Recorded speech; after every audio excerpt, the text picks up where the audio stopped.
अस्सलाम वालेकुम नाज़रीन, आप देख रहे हैं समाज टीवी। मैं हूं सोफिया सरदार। जी बिल्कुल, खबरों के सिलसिले को आगे बढ़ाते हुए खबर शामिल करते हैं टोबा टेक सिंह से। रिपोर्ट कर रहे हैं मोहम्मद एहसान। टोबा टेक सिंह मंशियात फरोशी के खिलाफ ऑपरेशन जारी। टोबा टेक सिंह बदनामे ज़माना मंशियात फरोश गिरफ्तार। थाना सदर मंशियात फरोशों के खिलाफ बड़ी कार्रवाई।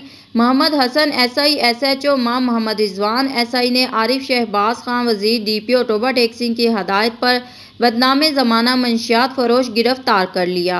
टोबा टेक सिंह DPO आरिफ शहबाज खान वजीर की हदायत पर थाना सदर टोबा की मंशियात फरोशों के खिलाफ बड़ी कार्रवाई। मोहम्मद हसन SI SHO मां मोहम्मद रिजवान SI ने बदनामे ज़माना मंशियात फरोश बाबर उर्फ बाबरी को मंशियात फरोश करते हुए पकड़ लिया। मुलजम के कब्जे से 2080 ग्राम चर्स बरामद करके मुकदमा दर्ज कर लिया। खबरों का सिलसिला जारी रहेगा। मिलते हैं एक छोटी सी ब्रेक के बाद।